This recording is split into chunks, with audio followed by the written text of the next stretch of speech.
Welcome to From the AD's View. I'm your host, Dr. Cedric Brown. On today's show, we're going to talk about sports, education, entertainment, family, and faith, and how those things individually or combined can impact our lives. Let's get it.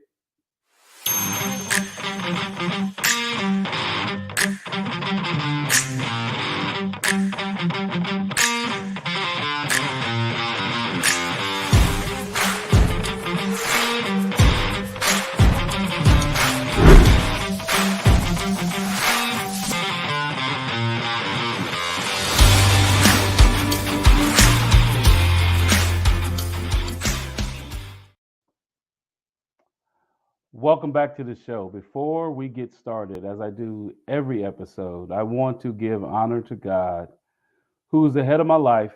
And because without Him, nothing that I do would be possible. Nothing in my career, nothing in my personal life. So I wanted to make sure that I do that. Just in case you missed last week's show, we had a dynamic young man, a blast from my past, Mr. Keith Parks, on our show. Keith is a former college basketball player at the NJCAA level and at the NCAA Division II and Division One level. He's a former chief of police, and he's someone that has been impactful in the lives of young people and people in his community in the South Carolinas. And I'm just so happy and pleased that I can have someone like that to share his experiences with our viewers, and hopefully something that we said last week will make an impact in someone's lives. And if you weren't able to see last week's show, don't worry. You can catch previous episodes of From the AD's View on the Leon Thomas YouTube channel. And, you know, there's more shows, dynamic shows like 60 Minutes in Black America. We're going to have a young lady that Miss Jasmine Pollock that is doing her show, First Impression Sports Talk, and then a host of other shows. So if you want to catch my show or many of the shows on the Leon Thomas YouTube channel, do so, and you won't be disappointed. Now, let me bring on tonight's guest. This young lady, you know, Jasmine Pollock, Warner University graduate, sports communication major, host of First Impression Sports Talk, and she's one of the brightest up and coming sports journalists in the industry. Jasmine, welcome to the show. Yes, thank you, Dr. Brown, for having me. I was really excited for this show when you mentioned it last week. I was like, yes, another show with Dr. Brown. This is going to be exciting because we always have monumental, impactful conversations. So I'm really excited for tonight.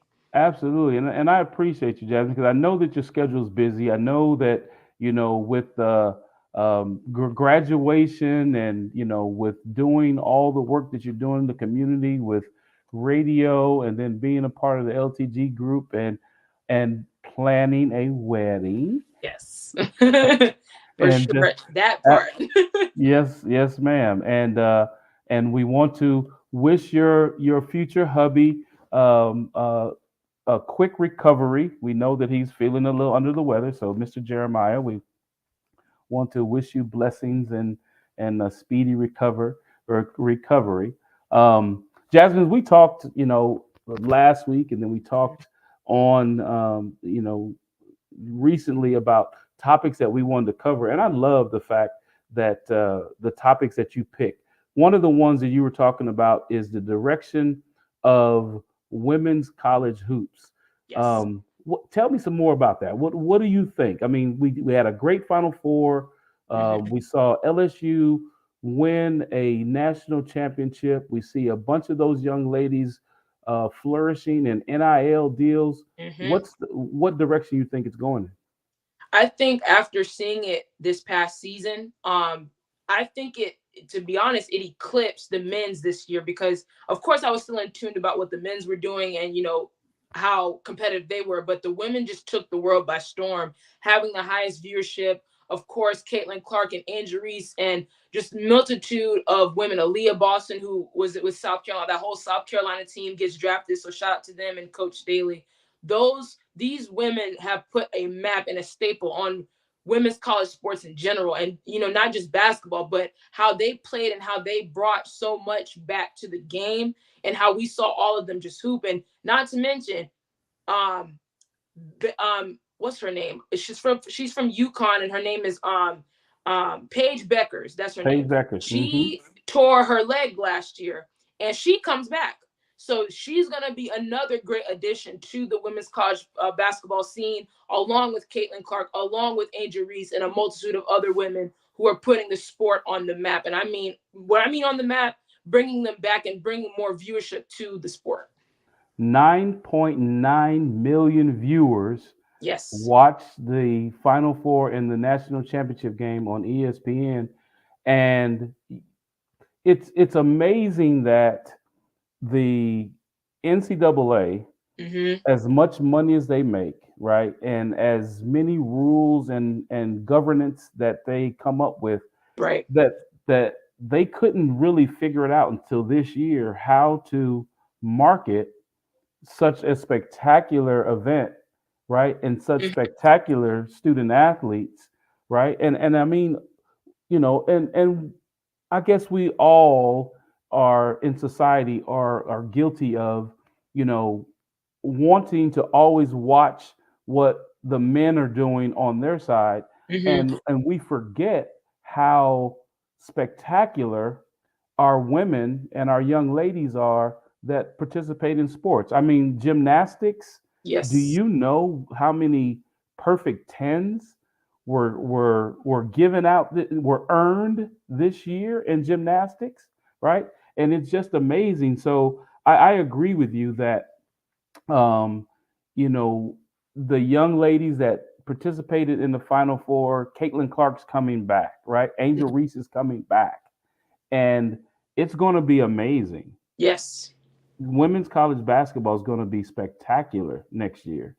And I was a little upset with some of my classmates because every year, even last year, we did a final, no, a whole bracket system. So one of my classmates, shout out to Kyle Bowman. He's a huge basketball player. He's one of our basketball players here on campus. He made a whole sheet for each one of us, but it was only men's. And I said, where are the women? I mean, they're ballers too. He's like, oh, I forgot. And I'm like, that's the problem.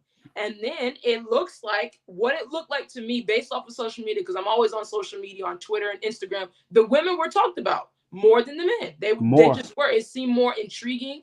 It seemed more like, I mean, we have the Caitlin Clark, Angel Reese, we have the whole South Carolina team. There's so many girls that were playing, and I'm like, these girls can ball. They can right, ball.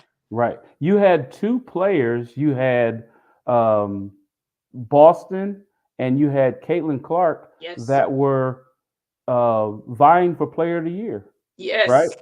And we didn't have the Player of the Year. Zach Edey was nowhere to be found because he got beat by a lower seed in the Yep. tournament, right? Mhm. And you know the women have the transfer portal, right? Women have NIL, and Mhm. it is not surprising to me that our women are making more money in NIL deals Yes. than the men are. It Yes. doesn't surprise me. It's very interesting. And even I remember what Angel Reese said. She was saying, they asked her about going to the NBA. She says, I'm not really looking at it because I'm making a lot more than some of the players in there. She's like, I'm having a fun time here at LSU. She's making her stamp, making her mark, making history, because this LSU women's team is the first team between the men's and women's to win a championship at the school. So she made history. She's going to be on that wall of their Hall of Fame wall in athletics, and she just put a stamp on it. So if I'm her, there's no rush. I mean, she's the double queen for a reason. She won the championship, and then she won against not just anybody, but Caitlin Clark, who was arguably the best player in the The best, tournament. So I mean, absolutely, absolutely. And so let's pivot a little bit, right? Today is Sports Sunday. I'm titling that for this episode, right? right. And we also talked prior which sports league has the brightest future, the NFL or the NBA, and why? I will say the NFL, because of, even though I love the NBA, these playoffs have been very good so far, very good so far. But how I'm looking at the NBA, when we look at a lot of these guys, the load management obviously is a huge issue that's constantly going on with this league. The officiating, both organizations have issues with officiating, but the NBA officiating is, it should be a lot easier because it's a much smaller platform than the NFL, where you have a bunch of guys and a bunch of things. It's a huge field, whereas you're on a court. And the officiating is bad. Of course, guys are getting texts left and right, getting ejected left and right. Just a lot of things are going on in the NBA. And I feel like there's a lot of disrespect going on in the NBA. And what I mean by that is, I do want to mention the Grizzlies, for example. Ja's a phenomenal player, very phenomenal, young, talented player, but there's no respect for the people that open the doors for you. Whereas when I look at a Patrick Mahomes or a Joe Burrow or Josh Allen or Jalen Hurts, how they regard the quarterbacks that came before them. Like, hey, I'm trying to get there. I'm not even thinking about, because I'm not even close to where he is. Of course, we're talking Tom Brady because he is the stamp, he is the GOAT, but you can see the respect that the NFL carries. Whereas you can see, like, the NBA, a lot of the guys, I'm all for trash talk, but it's one thing to trash talk and disrespect some of the elders, the greats that have opened the doors for you.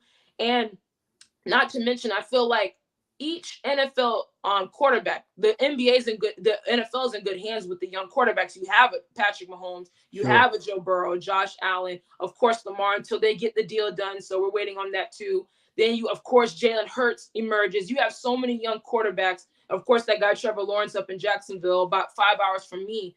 You got a lot of young quarterbacks that are going to be battling out, for the top spots, and it's going to be really exciting. Whereas the NBA, I'm still looking for, there's good players, but I have yet to see like a superstar, like a true, like, man, this guy is going to come in, he's going to win multiple championships. It's just a lot of questions in the NBA towards the future, post LeBron, post Curry, and guys like that, even Chris Paul, post guys like that.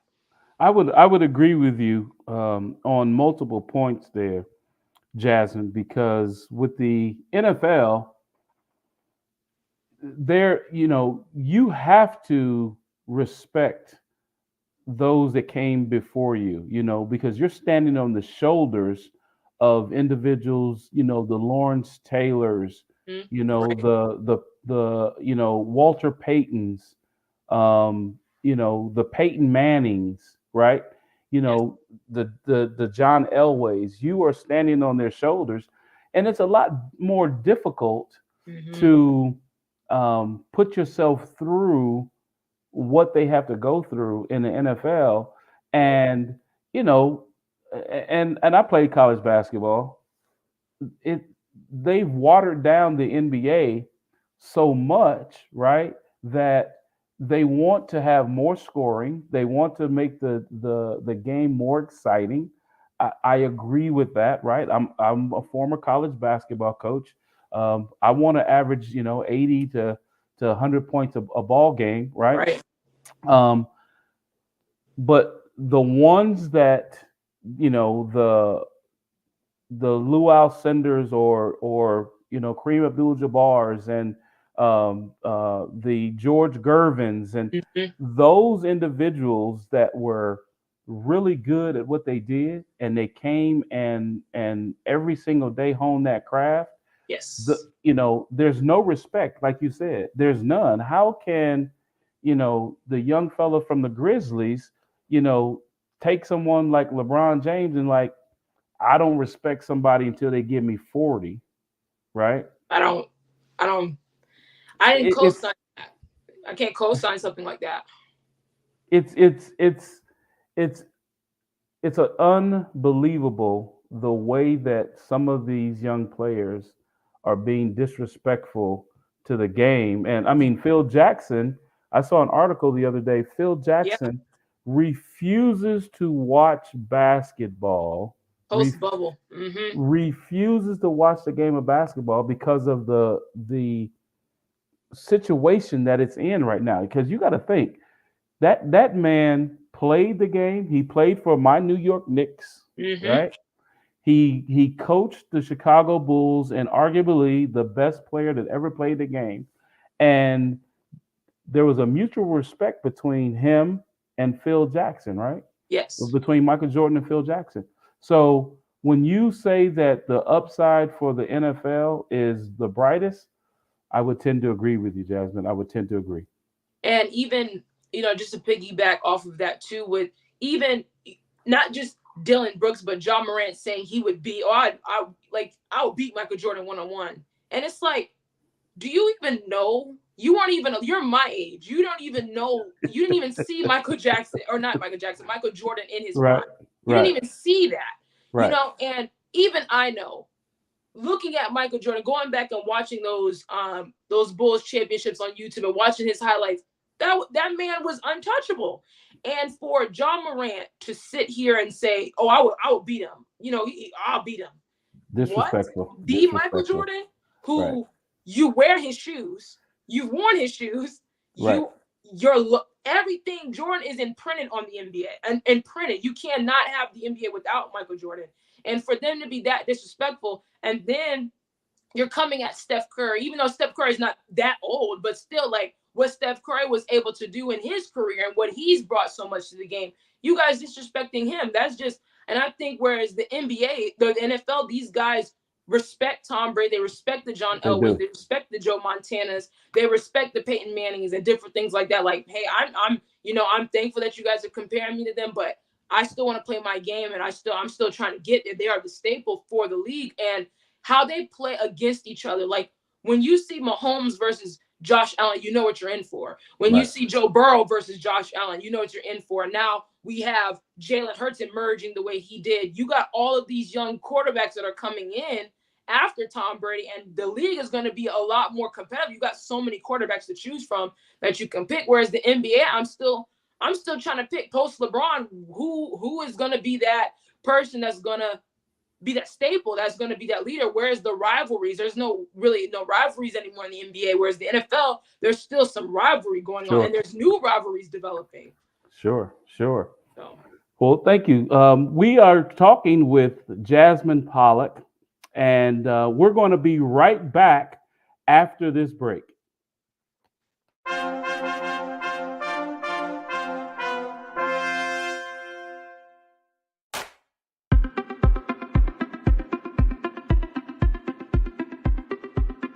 I'm Leon Thomas with the Leon Thomas Group. Podcast, virtual events, webinars, streaming shows, and so much more. We want to be your partner in all things virtual.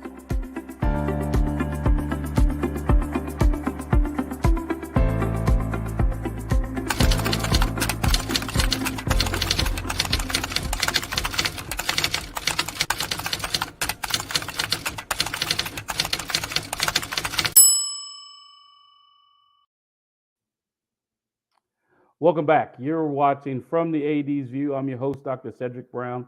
Be sure to watch us each Sunday evening at 6:30 Central, 7:30 Eastern for more open and honest discussions from the AD's View. If you want to get in contact with me, you can reach me on my Instagram account at From the AD's View, or you can reach me on my website at cedricmbrown.org, or on my email at cmbrownsportmanagement@yahoo.com.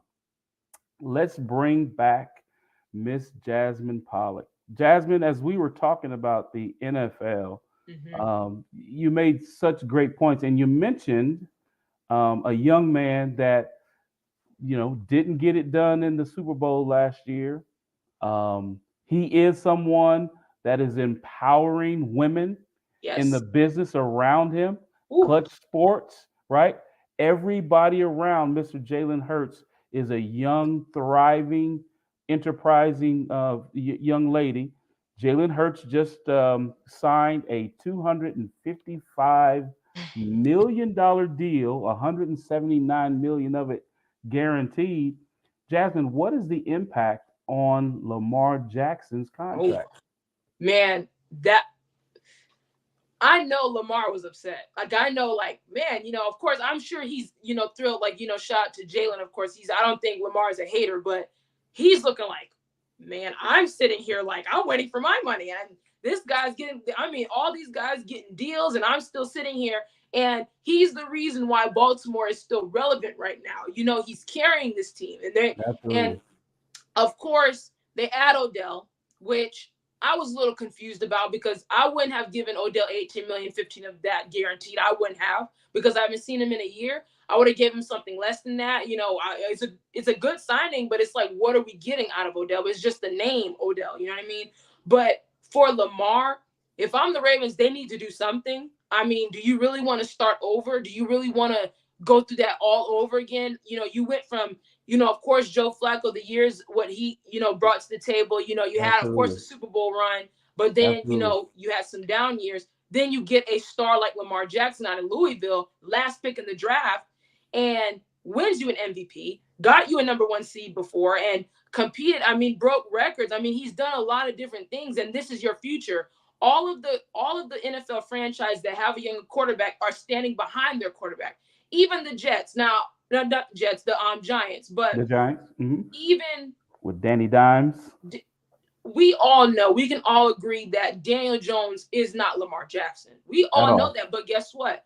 The Giants are saying we are putting pieces around our young quarterback and we're going to pay him. And he had an exceptional year. He improved drastically last year. He And for did. Lamar, it's like, what are the Ravens' direction going? Well, like, I don't know where the direction is with him. But for Jalen, that was huge. What we saw last year in his second season, I had this conversation with my dad. I'm like, Dad, you have to look at it in a bigger lens, because he thinks he'll put Lamar over Jalen. I said, even though Lamar is talented, he is 100%. He is an athlete you're not going to see all the time. But I'm like, far as right now, Dad, I'm like, Dad, in Jalen's second season, he takes his team to the Super Bowl and gets the big contract. And I mean a huge contract, highest paid NFL player in history, with a all-female management team. All That is female. exceptional. That's exceptional. And she was able to get in those spaces and talk and get that deal done for Jalen. But what makes Jalen so likable is how humble he is. He has a structure. His dad coached him well. Of course, he goes to Alabama where there's structure there, and then he gets drafted, and he waited his turn. He developed and developed and developed, and they're only going to get better. They invested in their future, which I think the Ravens are missing out. Lamar is their future. You have to build around him and pay your young quarterback. That is absolutely correct, Jasmine. You know, will he play under the franchise tag at $45 million? Mm, Maybe he will. He betted on himself last year, yeah. and unfortunately, and really a kind of fluke accident, hurt the knee and everything. I just believe that if you are an owner of an NFL franchise and you have a talent like Lamar, that you have to invest in that individual, right? Because they're coming to see him play, Yeah. right? They have season tickets are being sold, concessions are, being bought, merchandise, they're being bought, so you're making money, right? And you're in the top, 5, 6 in the AFC each and every year. You Hmm. have to pay that man. I think the only mistake that Lamar made is that he does not have representation. Somebody to go into the room with him and or for him to um, make the case, Yeah, because him in the room, there's emotion in the room, right? absolutely. Him not in the room and his representative in the room kind of takes that emotion out of it, because now they're there for the client to make sure that that client gets the best part of their deal, and they want to get their 3%, right? Yeah, absolutely. And So go my ahead. dad says the same. He said the exact same thing, and we were just having a conversation. I'm like, Dad, come on! Like, you don't think? He was like, I think Lamar should get paid, but the representation of him, it's who can. And I know his mom. I think it's his mom that represents him. But he was like, is his mom really studying the verbiage, the contract? Are you really Nah, sitting down and understanding and being nah. able to talk to these owners, to the organization, and building that connection? Whereas you have someone, of course, like Jalen and many other quarterbacks and players, agents that know how to talk to these people. They have credibility. Right. And I think for Lamar that, it's like, what is the next step? That's just my biggest thing. I love Lamar. He's one of my favorite players. But if I'm the Ravens, you need to. This guy is the reason why you've been consistent. He's top 10 in the most sold jerseys, top 10, and he's been since he got in the league. And it's kind of a slap to the face. And I know I wouldn't feel good about it after what I've had a lot of injuries. I've had a lot of ups and downs with my injuries and different things like that. But I've delivered. He's done a lot of great things for this organization, and he's kept this organization relevant. I just think they haven't built enough around him to be successful, build Absolutely. a defense, give you some good receivers on the outside. Of course, their running game, I don't A see good any running, right. running game. Exactly. But defensively, they're not the same how they were with Ray Lewis and Ed Reed and those guys like that. They need to build a defense around him. If you have a strict running quarterback, you should have a top 5 defense at least. Absolutely, absolutely. And so there's some other football, Jasmine, that we were going to talk about, right? And I'm in St. Louis, Missouri, and the St. Louis Battlehawks, they just pulled out a 53-9 victory when they played, and now they're 7-3.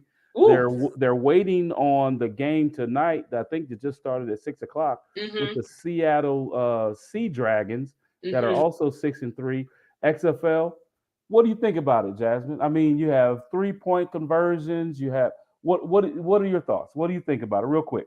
I love the XFL. I think it's a phenomenal thing. I think it's a great thing that they made another league. You notice you have the NBA has other leagues. Of course, baseball has other leagues. And I was waiting, okay, when is football going to bring? I know they have the AFL. They have a lot of different things like that. But the XFL and what The Rock is doing and how they're marketing it and putting it together is very good. Unfortunately, the Orlando Guardians are not good. No, they're not. No, they've won one game. One game. It's really sad that we're the worst team. And the only Florida team is the worst team in the whole organization, the whole league. It's just, it's unfortunate, but I love seeing it. I think it's a very unique thing. I think, the rules are different. It makes it a lot more fun. I've seen a lot of competitive spirits, just a lot of good things going on with the XFL.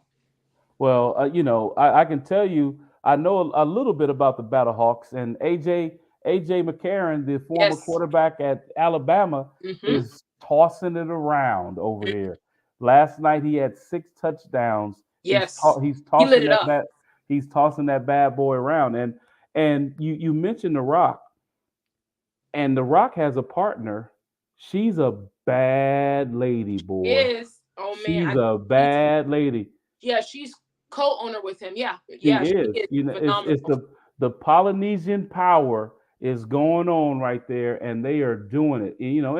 And The Rock is somebody that has a passion for football, playing at Miami, back in the day, and had an opportunity to have a little stint with the NFL, but his passion for the game and his partner's passion for athletics in general, it's just it is if people don't recognize that women are becoming more and more relevant and significant in all sports, major sports, collegiate sports, they better recognize. Yes. They better recognize.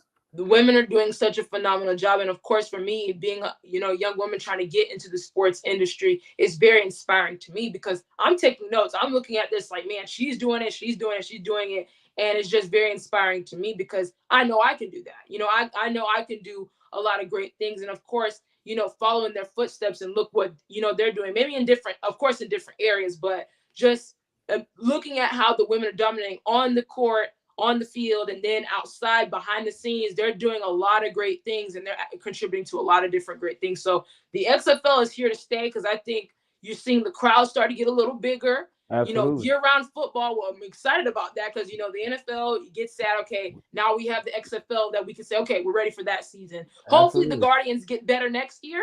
Yeah, hopefully.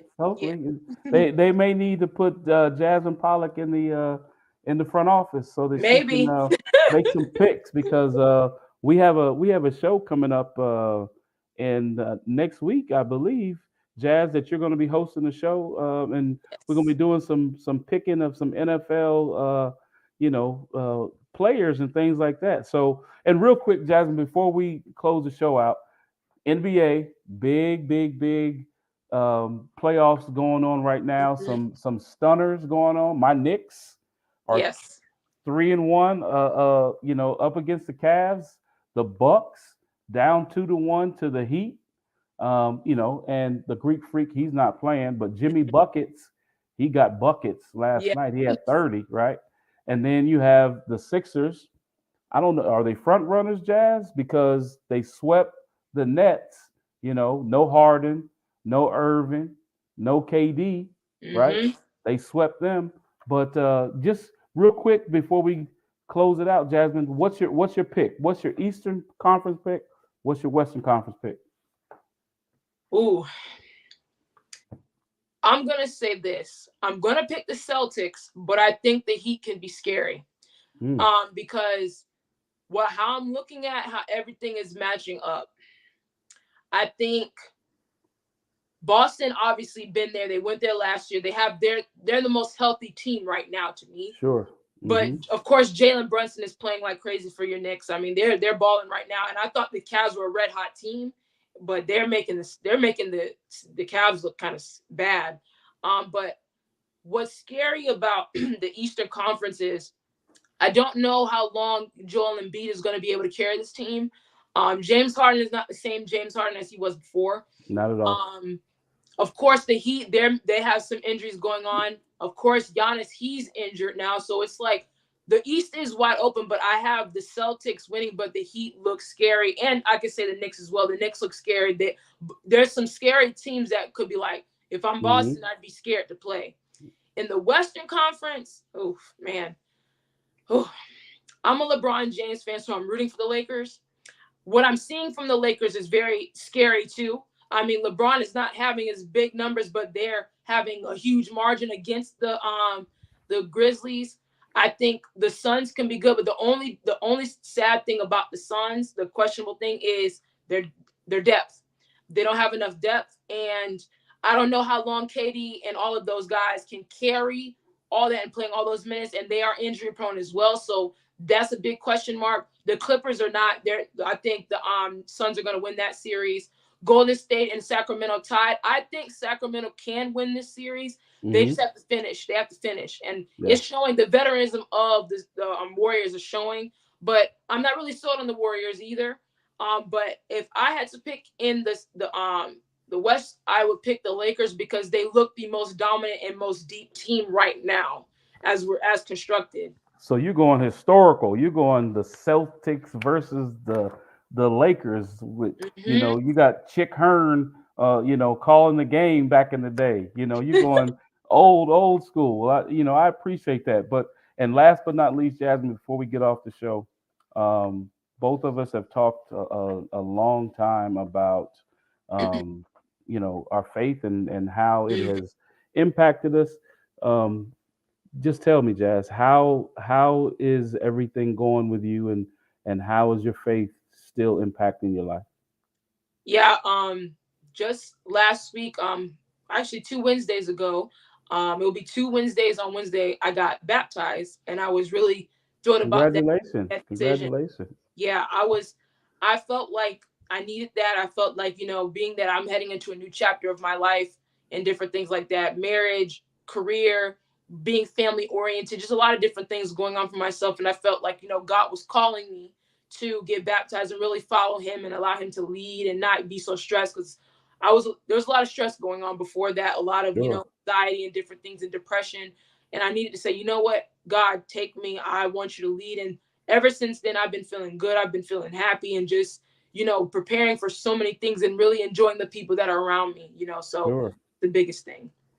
Well, thank you for that, Jasmine. Thank you for sharing that with us. And as always, Jasmine, I'm your biggest fan. I believe that you're gonna be on the show one day, or be in the green room or somewhere, and I'm gonna be either watching you, or I'm gonna be, I'm gonna have tickets wherever you at, so I can sit down and say, hey, I know that young lady right there. But I appreciate you so much for being on the show. It's always Absolutely. such a an outstanding, energetic opportunity to speak with you. You know, so thoughtful and knowledgeable about all sports, right? And very thoughtful about women in athletics, because we have to be, because we're supposed to be. Hmm. And if we're not, we're doing a disservice. But I really, really appreciate you, Jasmine, and thank you for being on the show. Of course. Thank you for having me anytime. Absolutely. Again, I'd like to thank our guest today, Miss Jasmine Pollock, for being on the show. Don't forget to join us each Sunday evening at 6:30 Central, 7:30 Eastern, for more open and honest discussions on From the AD's View. I'm your host, Dr. Cedric Brown. Good night and God bless.